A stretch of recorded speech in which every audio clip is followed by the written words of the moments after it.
All right, well, it's just crawling up on 6 o'clock now, so we shall begin. Um, good evening, everyone. I am Dr. Patrick Sullivan, Superintendent of Cohasset Public Schools. I should say very proud Superintendent of Cohasset Public Schools. We're here to talk today about the reentry roadmap and the draft of the reentry roadmap that was sent out to families on July 24th. I want to just assert right at the beginning the really importance of safety in everything we do. I always say that our most important function as educators is really not educating. It's first and primarily safety, because students really can't learn unless we're in a safe environment and a safe culture.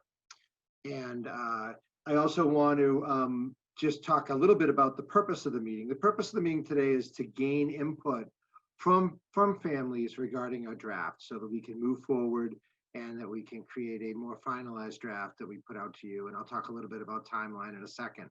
But I'm really honored to be here with three amazing leaders who are with us today, and I'm going to introduce them, and you guys can just give a wave. But we have, first of all, Dr. Leslie Scollins.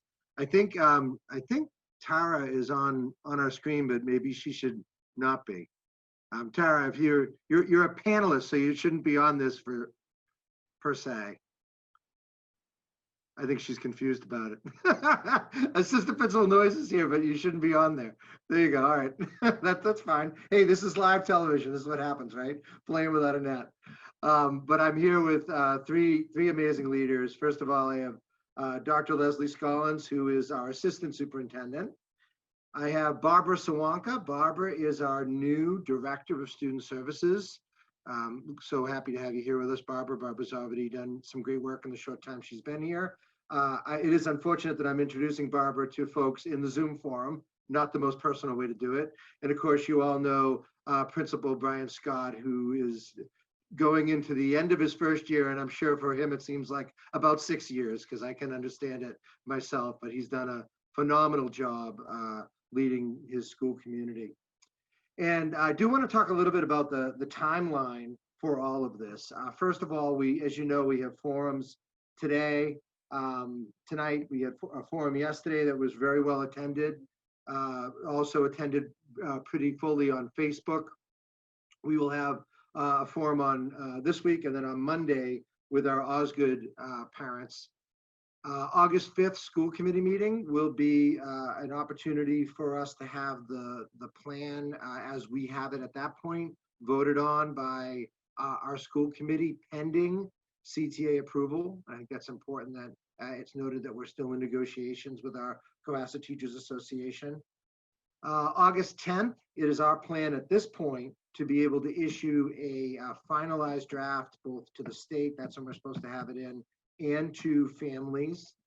And what we'll be asking at that point is that families on that draft, they would look at it and tell us, and we'll probably give a week to do so, if based on what we're offering and what we're proposing, and right now, of course, we're proposing to start in a hybrid model, but whatever the model is at that point, that what we're proposing would lead you to do a few things, to either come back in the hybrid or to want to have your son or daughter or children be taught completely remotely. Or third, maybe you're in a situation where you've decided to homeschool your child. We, of course, think we're putting out a great product, and obviously ruled by our safety rules and safety guidelines that are set for us.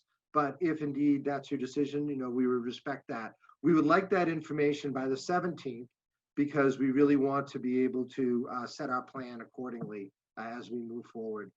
I should say that bus routes, as I mentioned in the draft, for students K-6 outside of 2 miles are being implemented. We're in a scenario where, based on the fact that we can only fit 1 student per seat in a 73-person bus, it's really equates to 26 students, that unless we're going to at least double, probably triple our bus fleet, which isn't feasible, we are going to have to stick to the law in our transportation, which affords transportation for students in grades K through 6 who live outside of a 2-mile radius. We'll talk a little bit about that more as we go forward. There's been some new information that has been sent to us since our original draft of the roadmap came out, and ironically, it was sent like hours after I sent the draft out, but I did send that out in a supplement the following day.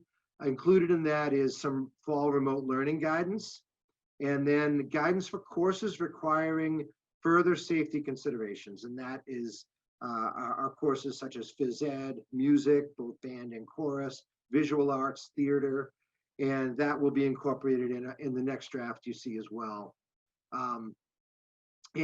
Really, I anticipate that there was another agreement that came out a couple of nights ago, which was a memorandum of understanding between the MTA, the Massachusetts Teacher Association, and Commissioner Riley, and that provided educators 10 additional days or 10 days before our students start. I do anticipate that impacting our calendar. I will get that out to you as soon as I can. It is not my purview to approve calendar. It has to be done by school committee. And of course, we are in negotiations with the CTA. So that will all be settled out and hopefully, and it will at least be articulated at the Wednesday, next Wednesday's school committee meeting so they can take a vote on the calendar. And then I'll be able to get that information out to you. But I do anticipate that affecting our start date, which right now, of course, you know, is scheduled for students to be September 8th. So look for information on that coming. And I should mention that we are currently in negotiations with the Class of Teachers Association. And although there was input from many members of the association as we discussed the issues and considerations within the plan, you probably saw the long list of folks who were involved and stakeholders who were involved. And I'm very proud of that because we did have a lot of stakeholders who were from families, as we did students, and then of course, staff. But that is not to be taken as actual negotiations. You know, we're in a unionized workforce, and just like any unionized workforce, we do need to work with the CTA to bargain how any plan we create impacts their negotiated responsibilities and negotiated working conditions. Those talks are ongoing. So without further ado, we're going to begin the forum today, just with kind of those beginning notes. And just to let you know how it will go is that I will do a brief overview along with Principal Scott regarding what we have planned.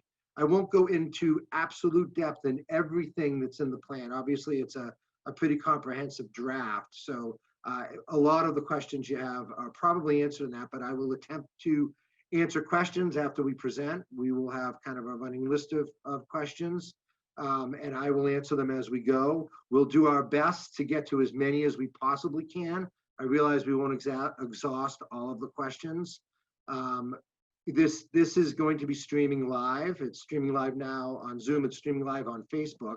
Those of you who are on Facebook, if you want to ask a question, you would have to hop over to Zoom. I do apologize for folks last night. I wasn't aware we'd have so many folks. We've since expanded our capacity on Zoom. So anybody who wants to join up to about 3,000, and right now we're at 80 here on Zoom, so I think we're safe, can come on to Zoom and ask questions.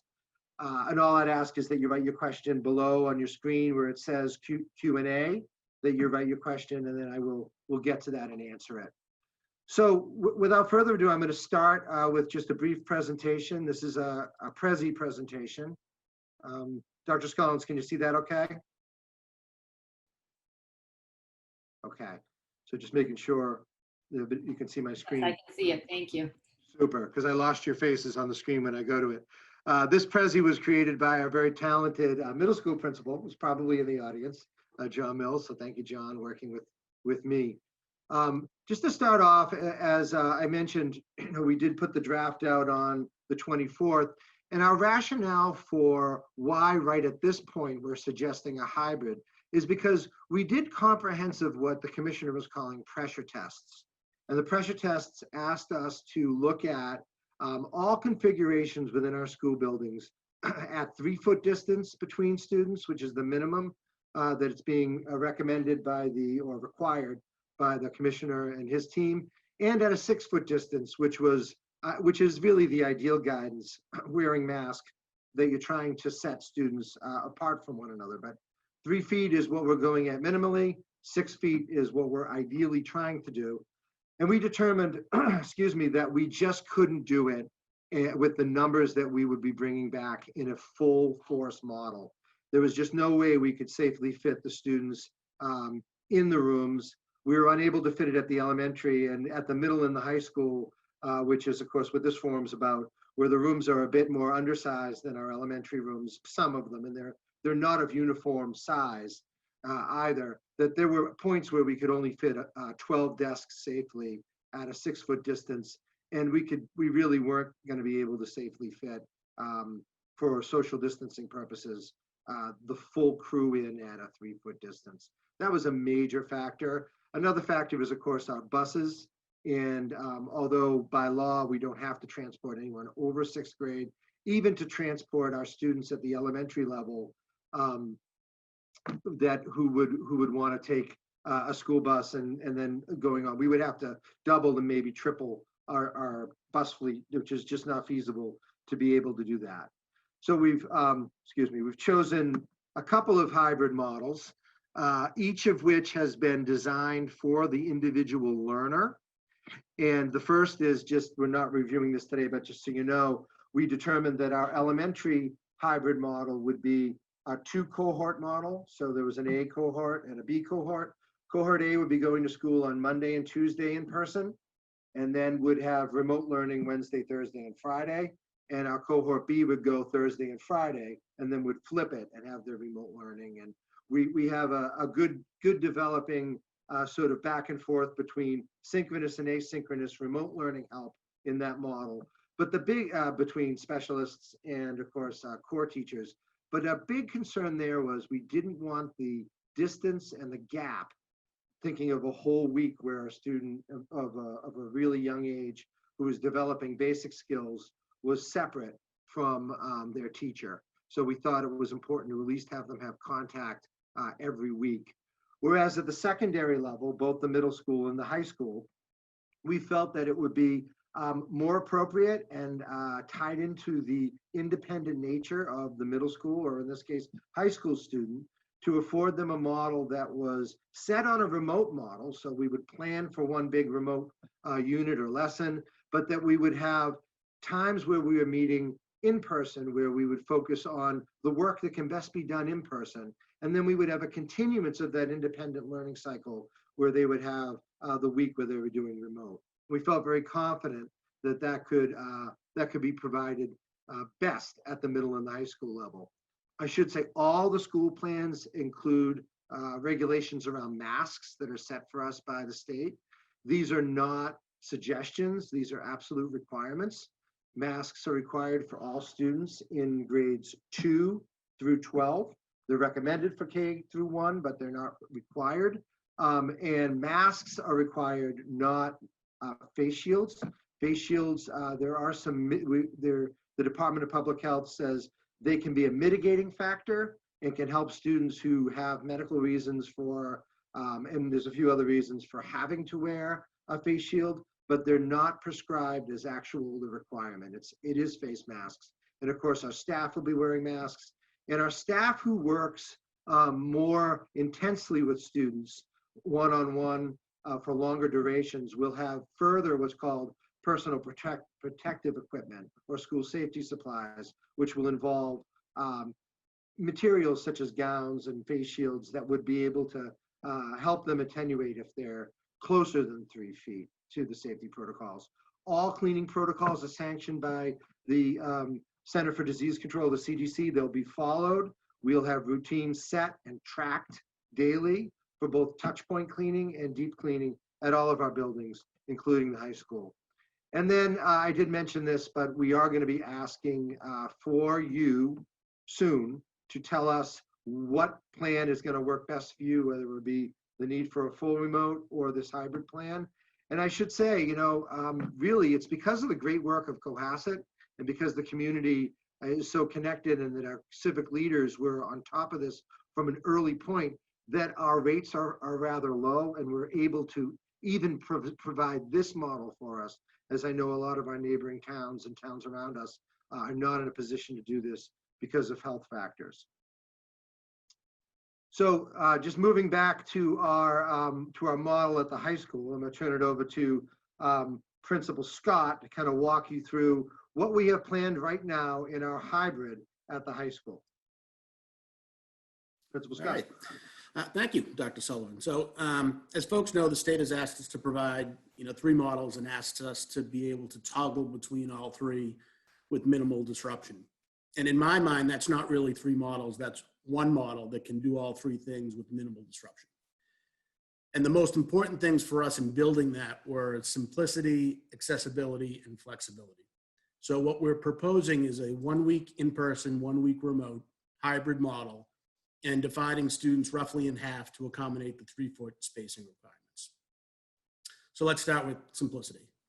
Students need routine, and so we needed to create a model that kept the routine the same as much as possible. And the best way to do that is through the schedule. So in all 3 scenarios, we are going to use the same schedule, modified a little bit. And we took the schedule that we had developed before the closure when we had agreed to go to the later start. So we had already been kind of working on it. It's different than our traditional schedule, but it's pretty close. It still includes a 4-period rotating block schedule, but it adds a daily, what we call utility period, which is this flex period that serves a variety of purposes, but is mostly geared towards academic tiered support and social development. And in our prior model, that was once a week. The faculty kind of agreed that the daily model serves the students better, and so that's the one we've adopted. Incidentally, a lot of schools in the South Shore are actually moving towards a block schedule because it serves their situation and this situation well by reducing the number of classes that have to meet daily. So fortunately, we have that in place already, and the students who are already high school students and our faculty are familiar with it. But no matter what, in our proposed schedule, school starts every day at 8:15, and that's whether students are all in the building, whether they're all at home, or whether they're in both locations. Everyone is logging in at 8:15. Depending on whether we are in person, hybrid, or remote, there are going to be relatively small adjustments. So for example, if we're fully in person, we're going to relax arrival and dismissal times. We're going to stagger when students are in the hall. We're going to provide for them to spread out as much as possible using some alternative spaces for things like lunch. If we're entirely remote, the periods are going to remain the same, but the lessons that are going to be developed because the students are online aren't going to be a full 80 minutes. They're going to be broken up, let's say, into 15 minutes of instruction, 15 minutes of work on their own, come back and use some breakout sessions so that we kind of reduce that screen time, which, if anybody's been using Zoom, it really kind of takes its toll on you. So that's the first piece. The second is accessibility. Some students and some teachers will need to be able to access synchronous learning remotely, regardless of which of the 3 models we're in. So in order to accommodate that without creating 2 separate lesson plans for teachers and 2 different routines for students, we've proposed that everything be developed remotely, regardless of where people are accessing it from. So, I'm going to teach my English class and it will be delivered via Zoom or some kind of streaming solution. And depending on what that solution is, no matter where the student or teacher is, everyone can access it at the same time live. Now, I might have a teacher in the room in full in-person learning with 2 students that have to access it remotely. I might have half my class in and half at home, or everybody might be at home. But because the development and the delivery method doesn't change and the schedule doesn't change, we kind of keep the simplicity and allow for a little bit greater accessibility for families. And I want to just touch a little bit on 2 more items. The first is grouping. So the main argument from the American Academy of Pediatrics for having students in the building is social development and well-being. And secondary is academics, although I think everyone would agree that in-person academics is where everybody wants to be. So ideally, I want to bring the students in by grade level. My last name is Scott. My best friend's last name is Casey. If we break by the alphabet, I'd never see them. Now, there are considerable challenges to that because if I have a class of 28, that class of 28 could have to span multiple rooms, which is going to require supervision. So you might have a situation where if all of the freshmen are in and you have an English class of 20, or let's say 24, 12 kids are in one room with the teacher, 12 kids are in the other, a couple of kids are home, we're Zooming everything, and they might alternate which room the teacher sits in, or the teacher might go back and forth a little bit, during the lesson. But there are definitely some challenges to doing that. But I do believe it's in the best interest of the kids because they're going to be around their friends. If we're able to do that, we're going to need some more information. But if it's possible, that's what I want to do. The other is grading. We have to grade. It was pretty clear last year, and there was consensus among our department heads that one of the biggest obstacles in the spring was the changing guidance, which meant changing student and family expectations, which is one of the worst things that we can do. And that's not a criticism of the state. It needed to happen. But we went from traditional school to enrichment to this credit, no credit thing, and it was very confusing. So everyone kind of agreed that by developing a syllabus that plans for all three things and grading standards and lays it out from the outset, that it would be that the expectations would be clear and certainly flexible, but in a much better place than they were in the spring. Brian, if I could stop Brian just for 1 sec.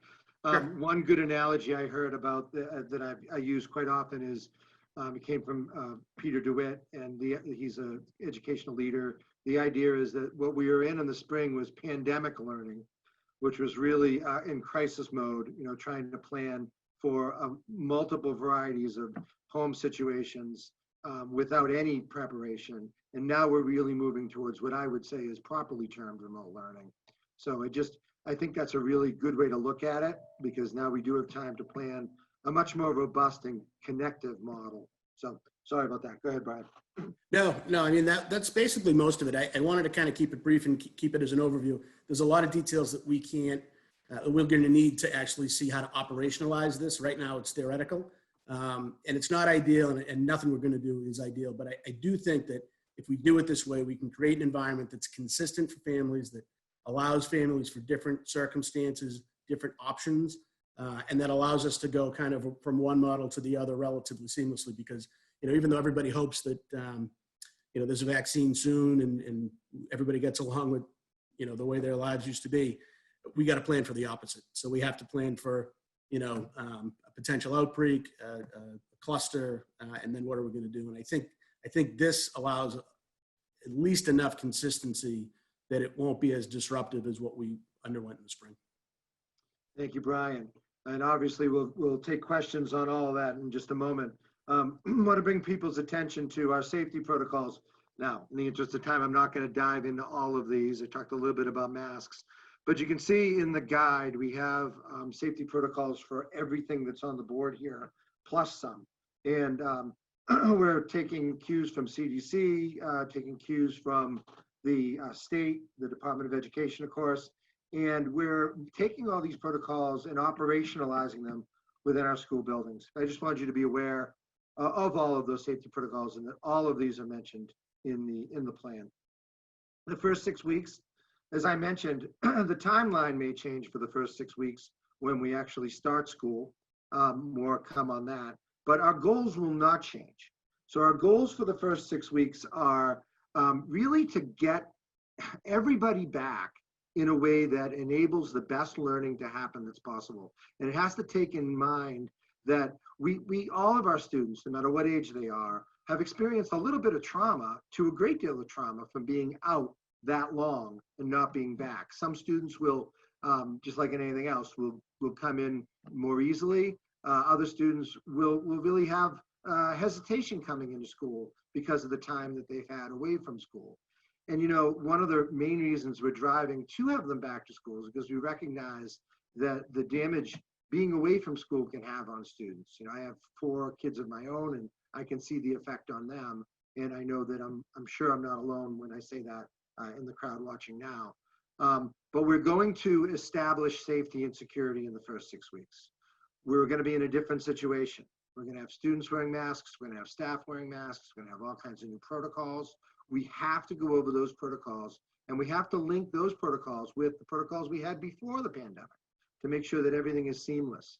We need some time for the training of staff for that, and we also need some time to train students on it, and all the while welcoming them back in social emotional ways. We need to let them reconnect with their fellow students and former teachers. For some students, getting that closure with their last year teachers is important. Understand expectations in both remote learning and in-person learning, really articulate that at the beginning of the year, and engage in discussions regarding social awareness. There's a lot clearly that's been happening on the social front regarding racial unrest, social injustice issues, pandemic, all kinds of things that we really need to allow our students to voice, to have meaningful discussions, and allow our staff to have some training to be able to facilitate that open discourse. And then, of course, a focus on the social emotional learning competencies of self-awareness and self-reflection. There's a lot our students need to do to be able to self-reflect, to think about everything that's happened so they can move forward appropriately. And then finally, just a quick note on social emotional. Our schools at all levels are joyous places. One of the things I was struck with when I came here a few years ago as an educator was how really deeply connected our staff is with our students, and how much of all of our school buildings are really community school buildings. And we need to keep the joy that's developed in those schools going, and we need to figure out ways to do that with our new conditions. Our staff is amazing. We will figure out a way to do it, but we need to take time to make that a priority. And then CASEL, which is the Collaborative of Academic, Social, and Emotional Learning, has prescribed a reentry plan that we're really going to be working on with teachers. And you can see their main points that they think we should focus on, and I couldn't agree more with them. A lot of that has to do with all about connectivity and providing safety, and really looking at data to help drive us as we go through the first 6 weeks. And at the end of the first 6 weeks, even as we move towards the last 2, we really need to be dipsticking to see how are things going. And a lot of that has to happen with the community as well. The first 6 weeks has to bring you in. We have to be able to at least let you see what's happening in the school buildings. You have to be comfortable with that. And we're going to look at ways to do that even before school starts in socially distanced and safe ways. Obviously, our long-range SEL planning, providing resources for families, whether it's learning resources or coping resources, and then providing that kind of training for our staff that's so important. So essentially, that's just an overview in kind of a nutshell. And let's see, how do we do, Brian? 26 minutes, that's not too bad. And now really the meat of it is to get to your questions. And like I said, it's not going to be an exhaustive answering of them. You can certainly email me questions. I will get back to you as quickly as I can. Or if it's a special education question, Barbara would be good to email to. And if it's a real building specific question, Brian will be able to handle that for you too. We're a busy crew, but this is an important thing. So I'll just kind of look through the questions and kind of take them as they come. I read the draft. I am not sure why one lunch utility is 25 minutes and one is 34. And Brian, I'm going to let you answer this, but there's a suggestion here that says, I would suggest moving the extra 9 minutes to a break between period 2 and period 3. This way, those who are online can get up, stretch, get water, etc. between each session, and it will give more than the 3 minutes for others to move from period 2 to period 3, or to get a mask break. And before you answer that, Brian, I just want to mention that one of the reasons that this forum is timed the way it is because we do have a fairly large grant at our disposal right now. That's the school reentry grant that equates to about $225, well, exactly $225 per student, which is, I think for us, about $328,000. So we're really looking for the most efficient way to spend that money, working with school committee, of course. So all these suggestions help with that, and they also help with our planning. So Brian, I'll let you answer that question.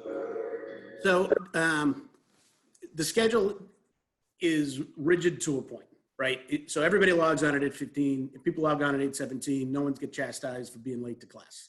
The lunch and utility, that's our original schedule, as if the pandemic had never happened. And instead of monkeying around with it, I just left it as it was. But, as we talked about bringing 2 grades in, this lunch utility, flex hour was really just an hour. And, we'd have, let's say, 1 grade take the first lunch while the other grade's in utility, and then flip them and have, the teachers alternate. And I can use some of the ESPs for lunch coverage. And of course, me and Ms. Noyes would be on lunch coverage. Moving the 9 minutes here or there, there's going to be a ton of breaks, and everything is kind of weather and Zoom fatigue dependent. It depends on all kinds of conditions. It's how hot it is. It's, how many kids are in the room versus how many kids are remote. If I get an AP French class of 8 kids, they might be all in the room almost all the time because it's not an issue. So really, there's so many variables with, hundreds of different classes that we're going to be really flexible, but, get away from the mindset that it's, at 8:15 we start and at, 9 o'clock we're done and you have 2 minutes in the hallways and then, whatever. Yeah, and our model, that's a good answer. And our model affords the most flexibility at the high school because of the age of our students. And also that helps with our middle school model, which is a little different to a lot different at times. For remote learning in the hybrid model, can you clarify that students will be able to attend the same classes that in-person students are attending via Zoom, i.e. they can participate in an actual live class via Zoom each day? Of course, we're still working some of this out, but I will let Brian answer from a planning perspective. Yeah, so think of it just like this meeting. Pat's at school. I'm at my mother's house because the dog was barking. I don't know where the other two are, but it looks like they're home. So we might be all in different locations, but if I'm the teacher or Pat's the teacher or whatever, everyone's getting the same instruction. I might, if I'm the teacher, have 12 kids in front of me that you can't see but on your screen. And that won't change. So whether we're a week on, a week in person, or a week remote, it's going to look kind of the same. It's just the environment, the physical environment that you're in, that's going to change. And that's why I kind of like it, because in a kid's mind, I'm getting up, I'm getting in, or I'm getting online, and that's the way it's going to look. Yeah, and there are a lot of elements in the plan, the roadmap, that have to be looked at from a policy lens. One of them is attendance, but clearly the attendance policy we're looking at is an active participation within the learning that's being offered. And that is that's something that will have to be really articulated by our school committee, but that's what Brian's talking about for sure. Yeah, and I'm not sure this matters so much to parents, but we take daily attendance, so kids come in the building. If they're late, they check in the office. We're going to have to go no matter what we're into period attendance. You're either in class or you're not in class. Right. And that'll just be determined by who's on screen. Correct. If we decide we are uncomfortable with the hybrid model, will we be permitted to opt for 100% remote? If we then, at a point in the future, decide it was safe and wanted to go from 100% remote to hybrid, may we do that? And then the converse of that. I'll just say right now that we're trying to get a good sense for what you might do the rest of the year. I don't think you'll lock anybody into a particular model forever, but we're really asking that you think about what you're going to do for the year when we do ask you for that. But yeah, there will be 100% remote, but I'll let Brian talk a little more about that. Yeah, so there's a lot of discussion in the media about, you have to pick one and you have to stay and you can't get out for the semester. And to my mind, I don't understand that logic. So I would like to have a scenario where you can go in and out because everything is developed remotely. And I think the other schools are trying to do in-person stuff and then have like online academies with different teachers. So I think that's why they want people to pick one or the other. Here, I don't think you need to do it. So if I'm logging in, and it was my week on, but you know what? I'm not feeling great, but I'm not feeling bad enough that I can't go to school. I'm going to aim for remote. If for some reason I get diagnosed with COVID, or I think I am, and I'm spooked by it and I want to stay home for the rest of the month, great, fine. We can do that. And then you can jump back into the hybrid model in person, assuming you're fine. And that it should be relatively seamless for that. So part of why we developed it this way was to give all kinds of different people with different scenarios options, in terms of how often they're in the building and how to toggle in and out of that stuff. Because the reality is, we might have, a day that's super hot and we have to go all remote because, it's just not tenable. We might have, an outbreak and the school has to close down because that's what the state says. And we have to go all remote. And then all of a sudden the state turns around and said, there's a, vaccine and we're all back in person. I think we're able to do that with this, relatively seamlessly. Yeah, we've been asked to be, and I quote, nimble. And so I don't know Brian, if I'd say you and I are particularly nimble, but no, we're nimble in our minds. We're going to be flexible with this. We have to be. Do you anticipate, I'm sorry, can someone please speak to why it was decided to put 12th and 9th grade together? My daughter will be in 12th grade this year and will not see any close friends in 11th grade. So, there's, like I said, no plan is perfect. From a building administrator's perspective, putting 9th and 10th graders is a disaster. just, from a behavioral standpoint, from a cultural standpoint. 10th and 11th graders have been here. They know kind of the rules. The 9th graders haven't. They're not learning it from the sophomores. They will learn it from the seniors. And not in a intimidating way. The seniors will set a very nice tone. They'll be on in kind of separate schedules, separate things. They won't cross paths, but the environment will be very nice. And then the 10th and 11th graders, there's a lot of mixed classes in there. So to have them in together makes some sense, because if I got a chemistry class who's half sophomores and half juniors, I don't have to worry about necessarily, splitting them off from one another. And they're a little bit, closer in terms of what they're doing. So, my feeling with grades was more kids have more friends in their grades than they don't. But the alternative, like I said, would be you potentially have half your friends because, we've split it up in a different way. So again, nothing's ideal, but that was kind of the logic behind it. And I think, as you, to underscore what you said, Brian, the fact that scheduling mostly flies in the way grades are formulated, it does make sense from a scheduling perspective, which I think is a real paramount point there. Do you anticipate that some teachers will not be willing to teach in person? So the students who are in person learning 1 week will be in a room on a laptop with a teacher teaching them on Zoom. That's possible. That is possible. We're still in negotiations about what is the situation about, it says not willing, what exactly that means. We certainly want to respect and help our staff and do that in every way possible to create an environment that's best for everybody. But I wouldn't count that out completely, and I would say that we would obviously have to think of supervision. We can't leave kids unsupervised anywhere, but that's I wouldn't count it out totally. And the more likely reason is that it's not that people aren't willing. Everybody wants, and they told me, would love to come back. Some people are just so high risk medically that I am not comfortable having them in the building, period. So if that's the case, but they're still able to work remotely, now I think to Pat's, suggestion that we get some people in, maybe if we have, let's say an English teacher, I'll use the English model again, that isn't able to do it at all, maybe that substitute is more of a long-term sub type of thing, so that we have, a teacher as opposed to just someone who can supervise the class. Yeah, and those are things we're going to work through, and once we get a sense for how many students will be remote, that'll help us as well. Right.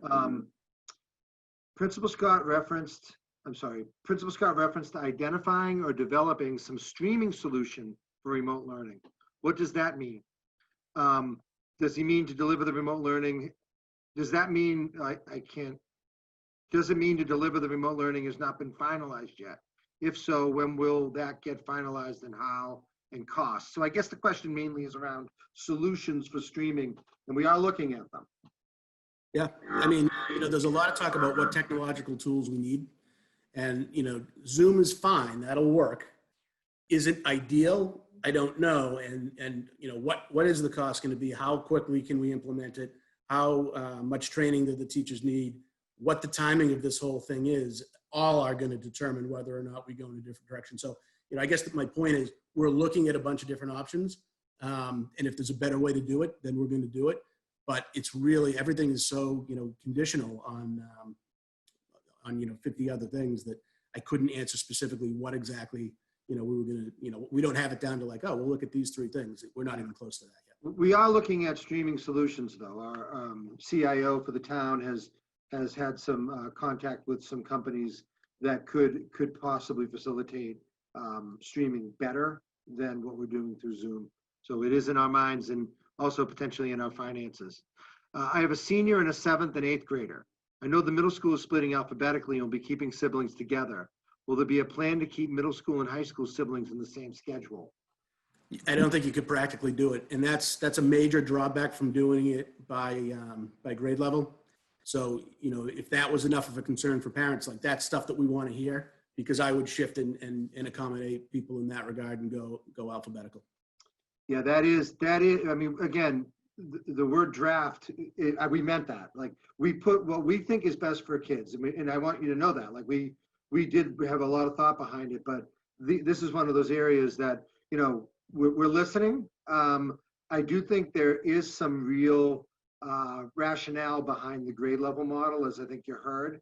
And so it is a tough sell for me in some respects, but I absolutely see it from a parent's perspective.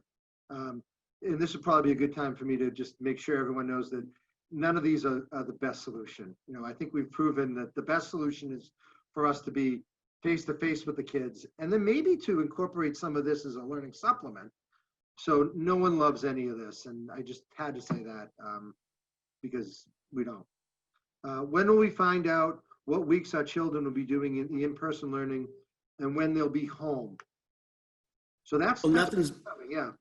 Yeah, nothing's been finalized yet. So, you know, again, we have to operationalize this whole thing. There's all kinds of stuff that has to go into making this idea actually work. And so that's one of the things that we're waiting on, because it doesn't make sense to go and declare that this is going to happen, and then all of a sudden something shifts and we're doing something different.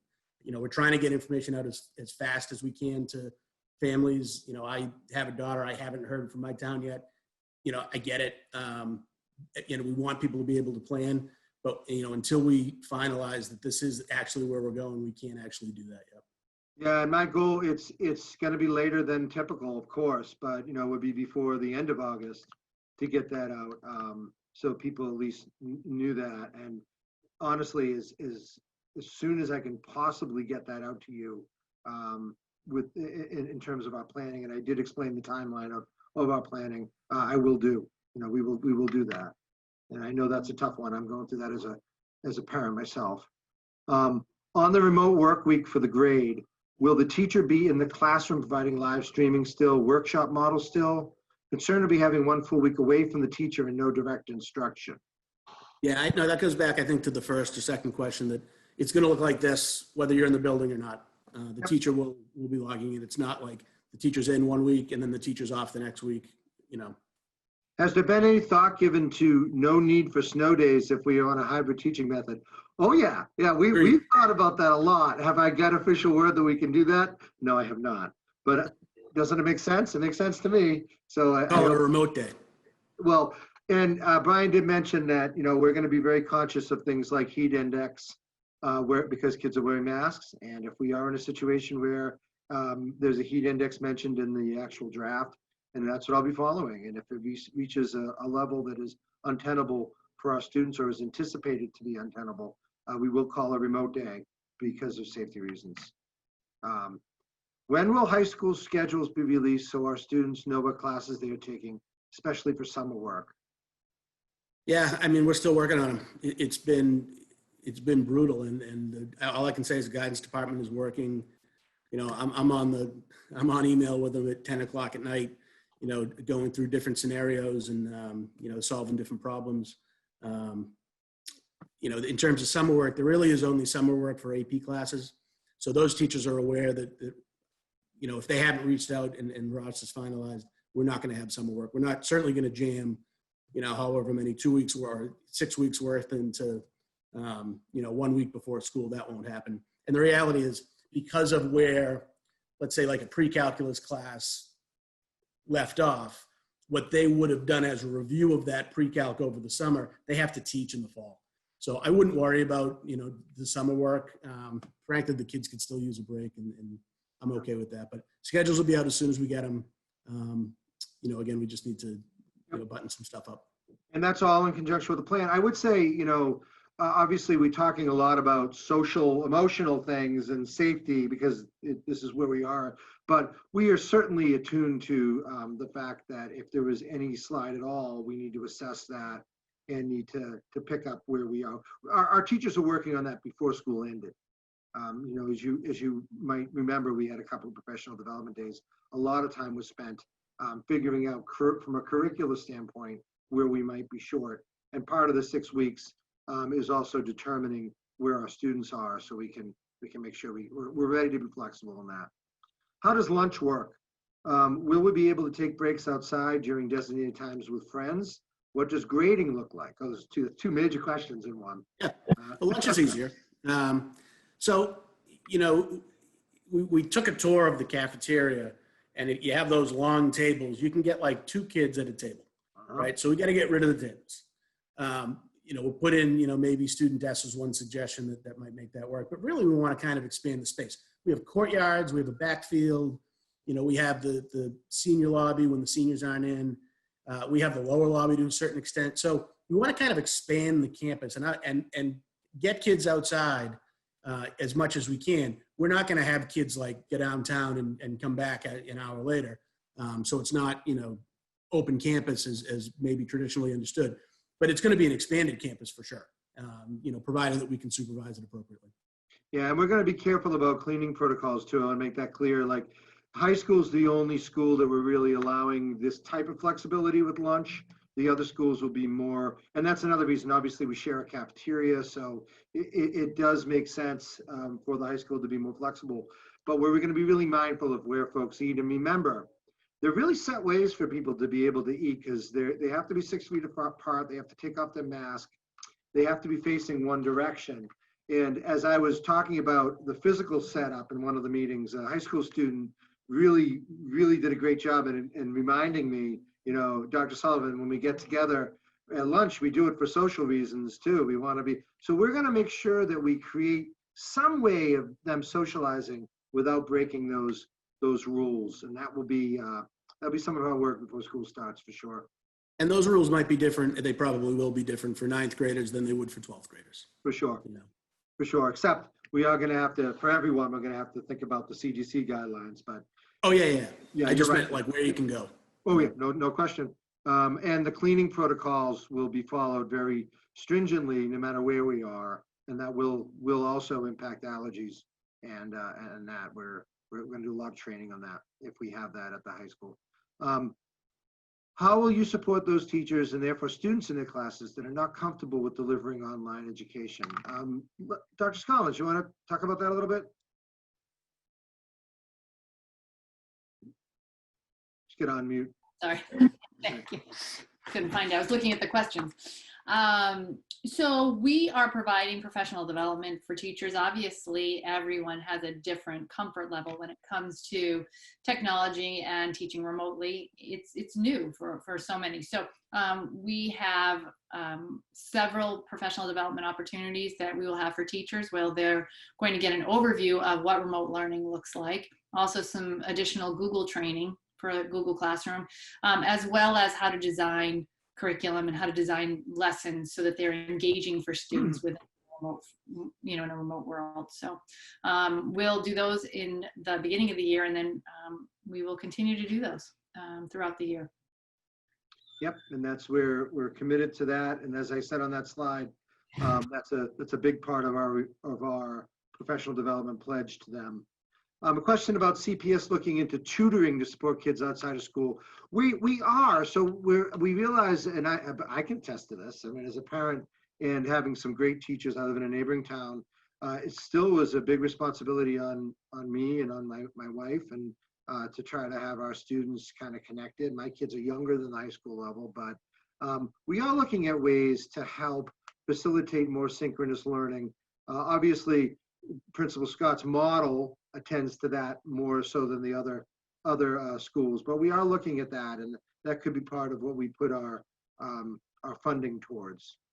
Is there flexibility with schedules with families with middle school and high school students so they can be in the building at the same time rather than wind up on opposite weeks? I assume that's a sibling thing. Again, I think Principal Scott addressed that. There could be, but we're looking at the best model for our students. If we just decide to start the year remotely, do we have so I assume that's if a parent decides, do we have the option to start sending the kids in once we feel more comfortable with how the school is being run, numbers of cases, et cetera?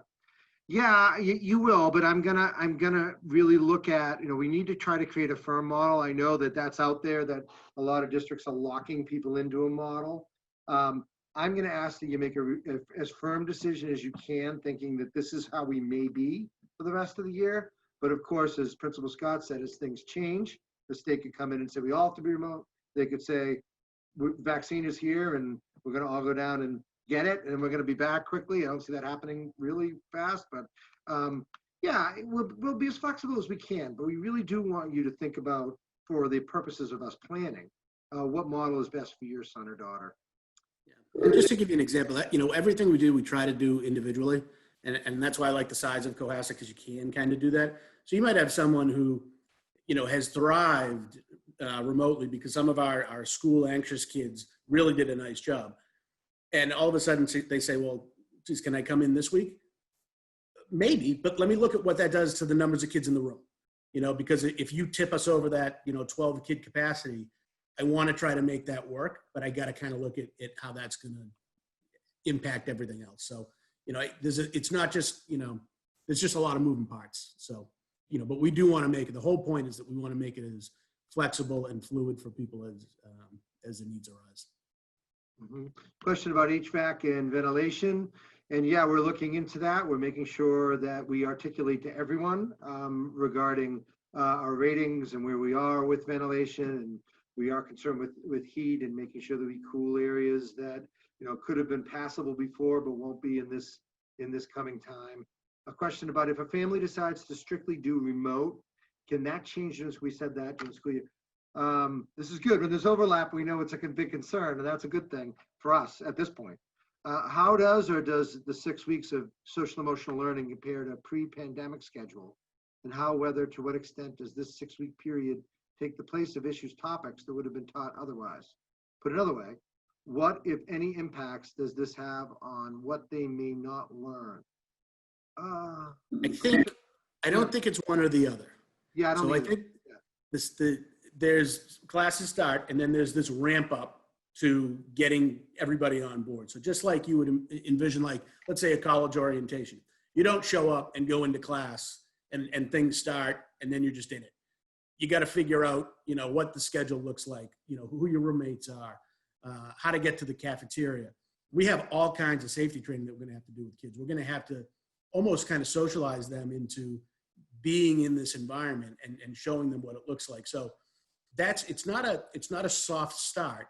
It's really kind of a ramp up to say, like, all right, let's start with small groups and small instruction, orient kids there in the first couple of days.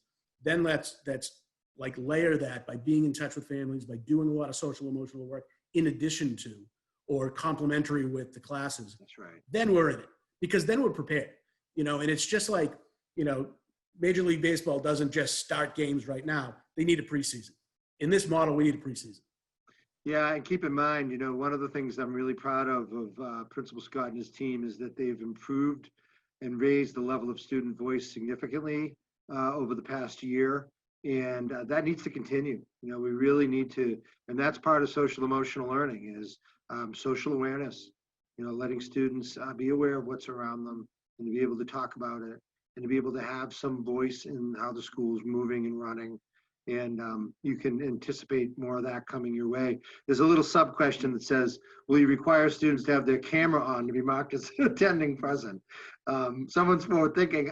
I would think you'd have to be as fully engaged as the teacher would require, correct, Brian? Yeah, my initial was, so I guess my answer to that is we're going to need to develop some best practices for remote learning.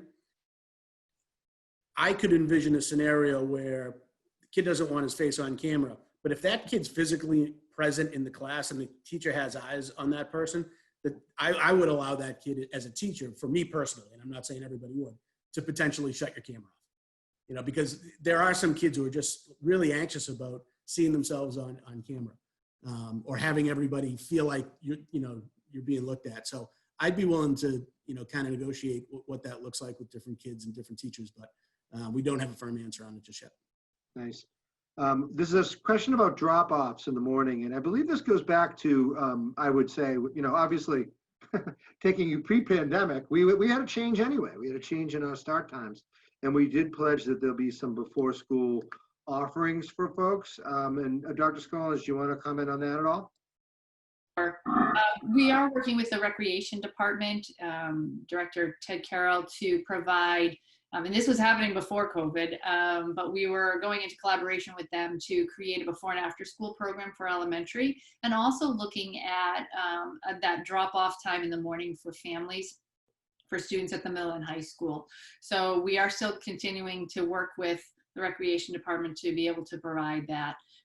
Because at that, we were also being providing lunch, so that, I mean, some breakfast, so as a grab and go. So we'll still continue to do that because we know parents will need it. And really, we're in the process now of just working the particulars out, as we are with everything. Right. That's in the plan. From a practical perspective, we're going to have a lot more car traffic.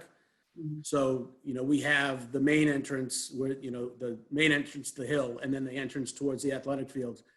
The hill is going to be a middle school entrance now. So not that, if you had kids in both, you couldn't drop them off at the circle, but splitting kids by 9 and 12 gets most of the drivers in one parking lot and most of the parents up the hill, and kind of minimizes that overflow onto Pond Street. So that was another consideration. That's right. And we are gonna, at this point, we are going to have folks who drop off for both, do so at the back in the, by the gymnasium. A lot of thank yous here. I'm not going to read them, but nice for you leaders to see. And then can you also potentially have a process or a contact that the students can reach out to while they dialogue remotely, but are having issues with the Zoom password or getting to Zoom? Once the teacher is teaching, I'm not sure they can So we're looking at that. That was one of the items listed, a tech support or what we would call remote tutors could potentially be part of our plan. We are looking at that, and we're seeing that if we can work around for that. So nothing confirmed yet, but that's a real strong thought. Will there be any effect on class scheduling, or will it be status quo? What do you think? It depends. So I think, it really depends on how this whole thing plays out. So, for example, we just got guidance on, band and chorus and PE. And, we might have to change the models of those classes depending on whether or not the restrictions are practical. If everybody's got to wear a mask indoors, I don't know that you're using the fitness center without hyperventilating. So, we might have to change what we do. I don't see a ton of movement, but I do think that we'll have to pay attention to whether or not the schedules that were built in, still aren't built, but that were chosen in the spring are still practical. And we're working on a couple of other, creative solutions. We got a grant from the CEF for it's not a virtual course, but it's a course that can be accessed asynchronously and remotely. That's a science course in conjunction with CSCR. So it's premature to announce exactly what that looks like because I have Jack Buckley coming up with the details, but that's something that we're looking to try to roll out in the first cut. It might not be right away, but it might be hopefully in the first half of the year so that we have a couple of options for kids who might need to shuffle some things around. Yep. What is the line of communication when someone is in the testing process for COVID with the 2-week recommendation of quarantine for all who come in contact with a potential exposure? What will happen when someone says they are sick? So I should say in the guidance, the guidance from the CDC/state is all in the document, and some of the protocols, I just happen to have it opened here, are student or staff test positive for COVID-19, a protocol for close contact of a student or staff test positive for COVID-19, student is symptomatic on the bus, student is symptomatic at school, staff is symptomatic at home, staff is symptomatic at school, presence of multiple cases in the schools or district. There's every protocol that, I'm sure there are others, but essentially the line of communication for us is obviously through our public health agents, or if it isn't, I should say, it is through our public health agents. So we will be working with a process. We do have sick rooms or isolation rooms that will be separated from a place where a kid might go if he or she scraped his knee or her knee or whatever it is. And we would have isolation process involved, try to get the student dismissed. There's an important role of the parent in all of this. And we're really gonna ask you, we don't at this point believe we're gonna be screening kids as they come into the building. That was not the recommended guidance to us. And it also is a lot of false positives, false negatives with that. But we are going to be working to discern, if a kid's not feeling well and isolating them and then having them get tested. There will be all kinds of situations I know where students will be staying home. And that's why in this model at the high school, the flexibility of moving to a remote is something they can do if they're well enough to do it. If they're not and they're ill, then they're sick. That's another matter. And there are protocols, as you articulated in the question, around someone who is quarantined because they are indeed have COVID, and then there's someone who is has been deemed a close contact, and then there's procedures in there regarding people who are symptomatic, but we don't know yet if they have it, and they're waiting for a test to come in. So all of that will be followed, and we're going to take very close guidance from our public health agents and our lead nurse in the district and make sure we have protocols for all of that. And I'll just say again, you know, knock on wood, times change, but our rates are low here right now in Cohasset. And I think the best thing we can do is to keep behaving in ways, and I put me in this as well, that allow us to have our rates low. It's a crucial thing for us. Cohasset is already starting later than some districts, starting after Labor Day. Yep. I'm concerned with the 10 extra days that the department head just gave. If we don't start until late in September, my concern is that it will fall winter. We'll have to shut down due to a spike. We may have compressed the learning time compared to others. Yep, I share your concerns. The guidance says that if schools are able to start September 16th, that would be the latest we go unless they do a waiver. And I share some of your concerns here. These are things that we will have to negotiate and talk to the association about. We're working that through. And yeah, I had thought up until a couple of days ago that the 8th starting date was a very good thing because it gave us more time.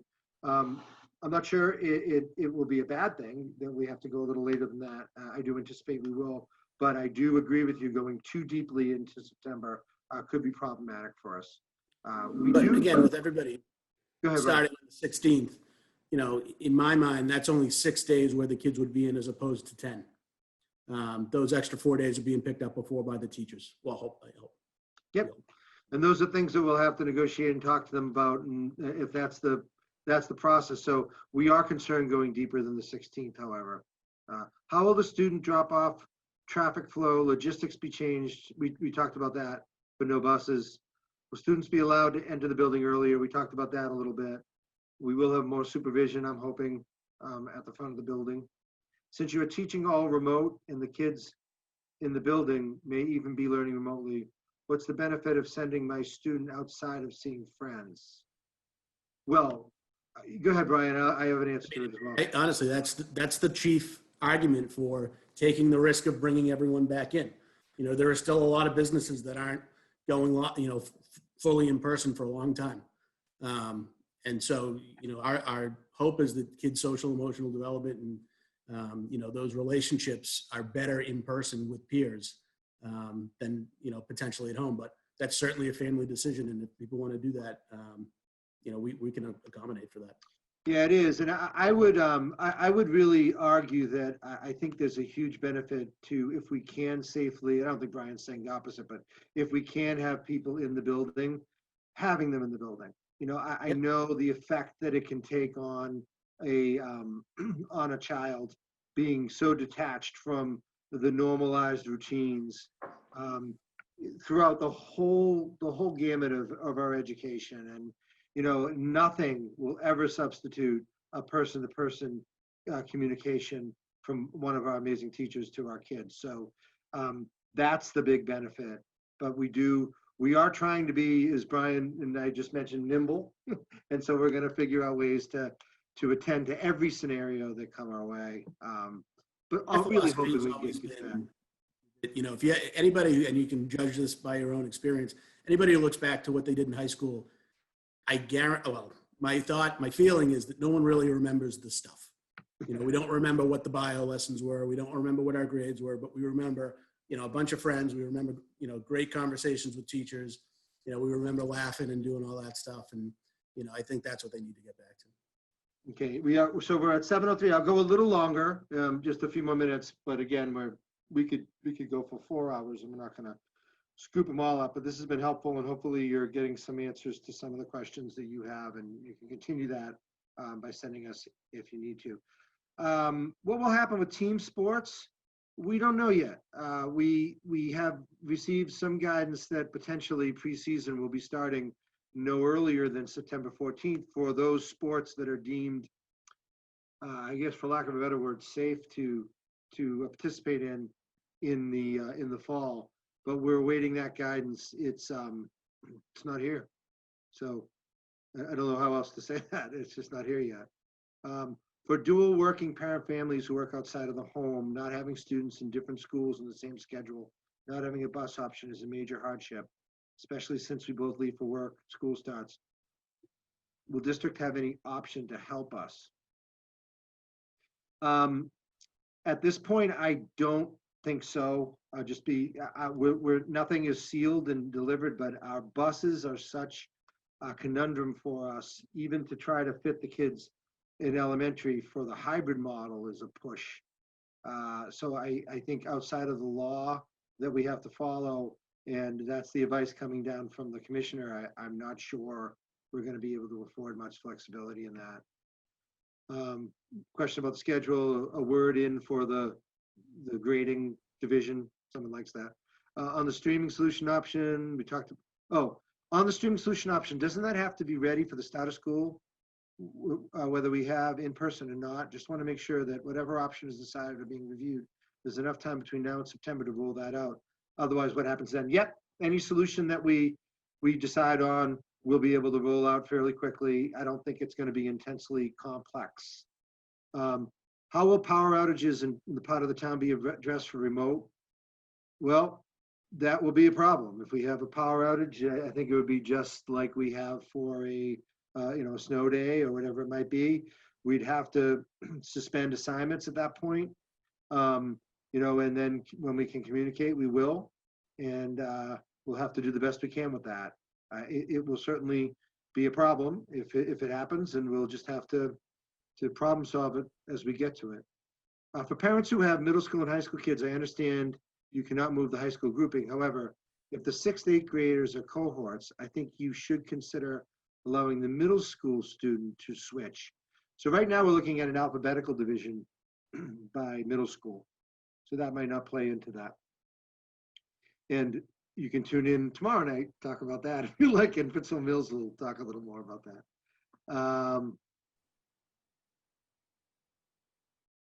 Okay. Oh yeah, we gotta, hold on. Snow days can be an important release. Having to be remote while it's snowing out is such a bad thing for kids.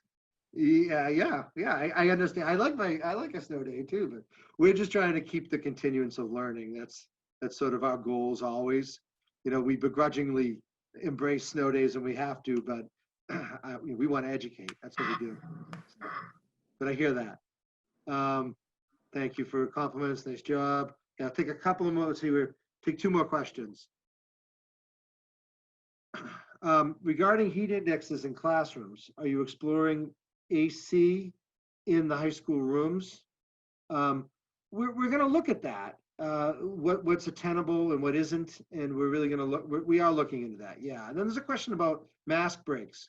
Well, the commissioners come down to say that there'll be at least 2 mask breaks per day. We know that, and we anticipate more. And I anticipate a couple of type of mask breaks. And Brian, interrupt me if you think I'm not correct here for the high school, but you're going to have mask breaks that are prescribed, and then you're going to have mask breaks that are needed.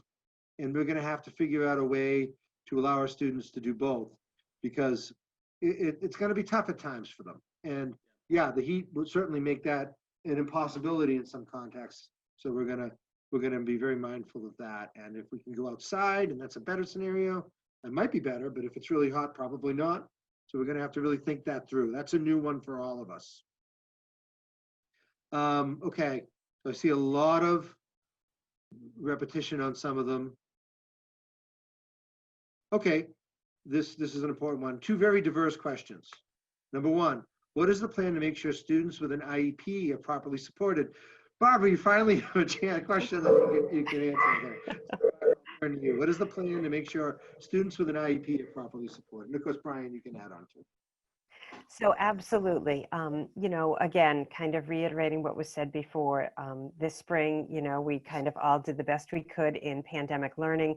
I know that IEP services really looked like resources and supports. It's very clear from the commissioner this time that IEP services are going to be fully delivered and that the plans are truly going to be learning and service plans. So we are committed to delivering those IEP services. Some of them may be in person, some of them may be synchronous, some of them may be asynchronous and remote, but we are going to make sure that all of the students on IEPs receive what is in their service delivery grid. Okay. The next question was actually answered. So just keep going. Last question here. They're all great questions. We got through more. You should be proud of Brian. You got through more than Principal Sullivan did the other day. We get so far, you get the award. No, she did a great job too. But let's see. A lot of things about sports. I see one about MCAS. I'll just give you, as of right now, the state is saying that there will be MCAS, but there'll be future guidance. But that was the latest that we received. Yeah, and then a lot of really positive things. Last question, Brian, I guess, not that it's the best question at the end, but it's a good one. There's a question about exams. How do we handle exams? Will each half a class take it different when weeks when in person or at school? Do you have a new approach for remote exams? Have you thought that through yet? I know that's I mean, so like there's like how it works in my mind and there's how it works in reality. And what teachers can do relatively adeptly, they're going to require some training, especially some folks, but we have the in-house knowledge base, is to do what's called a flipped classroom. So, you're having kids learn and then come in for in-person help, right? But that requires that everybody is remote and everybody is in. So, if you were going to do a paper and pencil test, for example, if everybody was in that week, that's when I would do it. But the reality is that isn't the way it's going to work. And so we really need to rethink how our assessment works, how projects are developed authentically, how we prevent kids from cheating, because I'll just be honest, it was rampant. And I don't think any kid would tell you differently. So we really need to kind of rethink that. That's going to be a lot of work. And ultimately we want to know what kids are, what they know and what they're able to do. And we need to put our heads together as departments and peer teachers to figure out the best way to do that. Brian, any thoughts on the late start time having any effect on seniors doing college prep for college apps? No, I don't think so. I mean, seniors are supposed to come in with the college essay. Mr. McCabe will start with that. And then our guidance focus really is college heavy up front. So I was just talking to Laura Struzzieri today. We hired another half position in guidance. So, we'll have 2 full-time counselors and Ms. Struzzieri will kind of oversee them. And we can direct some resources to really make sure that we put her and Mr. McGowan, who know these seniors, in front of them, working with them, take this other person who's new, have them do some of the other workshops. So we're still kind of working out the particulars of that, but it's very much, a conversation. Depending on whether kids are going early and what, colleges do in terms of changing their dates. This past year, they changed dates left and right, and everybody was doing it a little bit differently. So my hunch is that they're going to push things back a little bit as they figure out what their admissions needs are. I don't know that for sure, but yeah, I mean, all hands will be on deck for our seniors for sure. Okay, well, I'm going to conclude it at that point, with that thought, and I just want to say that we're very excited for graduation. I'm really impressed by the work that Principal Scott and team have done preparing for that, and I hope to see many of you there. That's coming up next Friday. It's coming so fast. It's like it was so far away, and now it's like here. But we're excited for that, and very proud to be part of the CHS community. So thank you all, and have a great night.